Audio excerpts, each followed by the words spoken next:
Welcome to Suman TV. నేను మీ నవీన్. మోకాళ్ళ నొప్పులు వచ్చాయంటే చాలు చాలామంది కూడా సర్జరీకి వెళ్ళాలేమో అని చెప్పేసి భయపడిపోతా ఉంటారు. కానీ సర్జరీతో పని లేకుండా ఇప్పుడు ఎపియాన్ పెయిన్ మేనేజ్మెంట్ వాళ్ళు పీఆర్పీ థెరపీని అయితే తీసుకొని వచ్చారు. సో ఎలాంటి స్టేజ్‌లో ఉన్నా సరే పీఆర్పీతో మోకాళ్ళ నొప్పులు తగ్గిపోతాయి అని చెప్పేసి సుధీర్ ధారా గారు చెప్తా ఉంటారు. సో ఇప్పుడు వచ్చేసేసి ఎపియాన్ పెయిన్ మేనేజ్మెంట్‌లో పీఆర్పీ ట్రీట్మెంట్ తీసుకొని పూర్తిగా అంటే మొత్తం 3 స్టేజెస్‌లో కూడా అయిపోయాయి.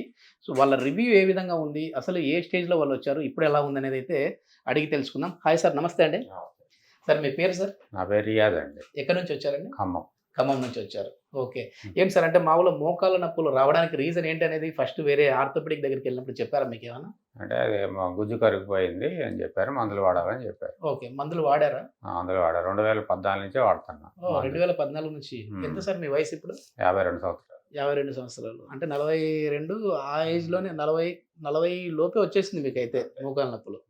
ఓకే. ఏం చేస్తుంటారు సార్? మేము టాక్స్ కన్సల్టెంట్ అండి ఖమ్మం. ఓకే. ఓకే. హ్మ్. ఖమ్మం టాక్స్. శాస్త్రి అసోసియేట్స్ అని ఓకే. ఆఫీస్. సరే ఈ పీఆర్పీ అనేది సూటబుల్ అవుతుందా లేదా అని ఏమన్నా ఫస్ట్ మీకు క్వెషన్ మార్క్ వచ్చిందా? అంటే ఇది చాలామంది మోకాళ్ళ నొప్పులు అంటే వచ్చాయంటే ఖచ్చితంగా సర్జరీకెళ్ళాలి అంటుంటారు కదా! మందులు ఎన్ని రోజులు వాడారండి మీరు మామూలుగా?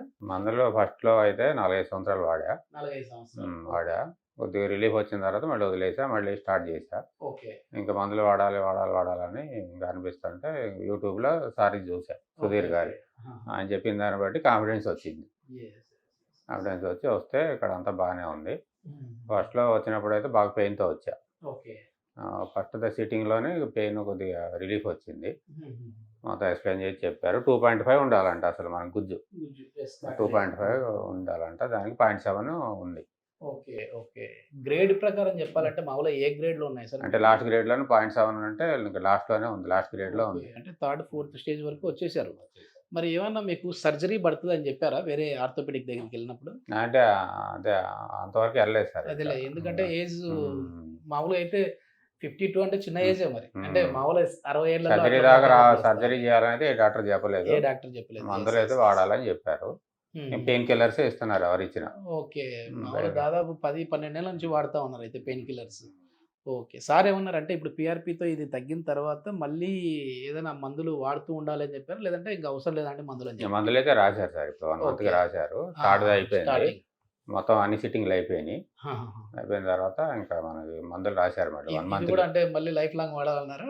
ఆహా! 1 మంత్ అయితే రాశారు. మళ్ళీ 1 మంత్ తర్వాత రమ్మన్నారు. ఓకే. ఓకే. ఏమన్నా చిన్న చిన్న ఎక్సర్‌సైజ్ లాంటివి చెప్పారా సార్? చెప్పారండి. 3 హ్మ్. స్టేజ్‌ల దాకా చెప్పారు. Exercise okay. చెప్పారు. ఓకే. ఓకే. ఎక్సైజ్ చేస్తూ ఎక్కువ నుంచోవద్దు. ఎక్కువ స్ట్రెస్‌కి సంబంధించినయి ఓకే. ఓకే. ఏం పనులు చేయొద్దు అన్నారు. హ్మ్.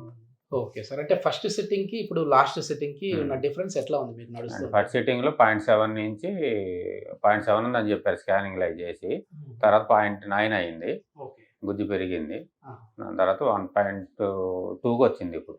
ఓకే. ఓకే. 1.2 ఉంది ఇప్పుడు. 1.2 1.5 దాకా వస్తే సరిపోద్ది. ఇంకేం ప్రాబ్లమ్ ఉండదు. ఓకే. ప్రాబ్లమ్ ఉండదు. అంటే మన దానికేంటంటే మన చిన్న చిన్న మనకి మూవ్‌మెంట్స్ వల్ల మళ్ళీ హ్మ్. గుజ్జు పెరిగితా ఉంది. అంటే మందులతో ప్లస్ ఈ పీఆర్‌పీతో పీఆర్‌పీతో.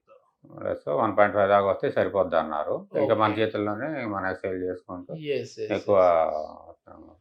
ప్రెషర్ పెట్టకూడదు దాన్ని. ఓకే. ఓకే. మీరేం రిఫర్ చేస్తారు సార్? అంటే మామూలుగా ఇప్పుడు మీరు చూసారు గదా! హ్మ్. 3 సిట్టింగ్‌లో మీరు చూసారు. హ్మ్. ఎట్లా అనిపించింది? ఎవరికైనా చెప్పాలంటే పీఆర్‌పీ అంటే భయపడే వాళ్ళుంటారు కదా! హ్మ్. మోకాళ్ళకి ఇంజెక్షన్ లాగా వెళ్తా భయపడాల్సిన ఉంటారు. అవసరం ఏమి లేదు. ధైర్యంతో డాక్టర్ గారు చెప్పిన ప్రకారం మనం నడుచుకొని మనం చేసుకుంటే రిజల్ట్ అయితే ఉంది. ఓకే. రిజల్ట్ అయితే ఉంది. ఇప్పుడు నేనొచ్చేటప్పటికి ఇప్పటికి 80% రిజల్ట్ వచ్చింది. ఓహ్! 80% వచ్చింది. 80% సూపర్. వచ్చింది. సూపర్. ఫస్ట్ సిట్టింగ్‌తోనే పెయిన్ పోయింది. హ్మ్. ఈ మందులు కూడా రెగ్యులర్‌గా వాడుతున్నాను కాబట్టి పెయిన్ కూడా పోయింది. ఇప్పటికి ఫస్ట్‌కి, సెకండ్‌కి, థర్డ్‌కి ఇప్పుడు ఫోర్త్ టైమ్ రావటం నేను. ఓకే. ఓకే. ఫస్ట్ 3 టైమ్ అయితే సిట్టింగ్‌లు వాటర్ పూర్తి తీశారు. అయిపోయాయి. ఆ! ఫస్ట్ సిట్టింగ్‌లో వాటర్ ఉంది బాగా. ఓహ్! ఓకే. వాటర్ కూడా మోకాళ్ళలో వాటర్ తీశారు. ఉంది. ఆ! పీఆర్‌పీ ఫస్ట్ సిట్టింగ్ చేశారు. ఆహాహా! సెకండ్, థర్డ్ ఇప్పుడు. ఓకే. ఓకే. చేయించుకోవచ్చు. ఆపరేషన్‌కి పోకుండా ఫస్ట్ అయితే ఇది యెస్. Test yes. చేసుకొని ఇది కూడా కాకపోతే అప్పుడు ఆపరేషన్‌కి పోవచ్చు. యెస్. యెస్. ఇది మొత్తానికేంటంటే పీఆర్‌పీ అనేది సక్సెస్‌ఫుల్‌గా రన్ అవుతా ఉంది. చాలామందికి గూడా లాస్ట్ స్టేజ్‌లో ఉన్న వాళ్ళకైనా సరే పీఆర్‌పీ అనేది సూటబుల్‌గా ఉంది అని జెప్పేసేసి అంటా ఉన్నారు. సో, ఆపరేషన్ వరకు వెళ్ళాల్సిన పని లేకుండా దీంతో ముందు చూసి దాని తర్వాత మన లైఫ్ స్టైల్ మోడిఫికేషన్ చేసుకుంటూ వెళ్ళామనంటే మాత్రం ఈ సర్జరీని పక్కన పెట్టేసేసి మన లైఫ్ స్టైల్‌ని మనం హ్యాపీగా లీడ్ చేసే విధంగానే ఉంటదని జెప్పేసేసి రియాజ్ గారు చెప్తా ఉన్నారు. సో, దీనిపై మీ అభిప్రాయాన్ని కూడా కామెంట్ రూపంలో మాకు తెలియజేయండి. Thank you.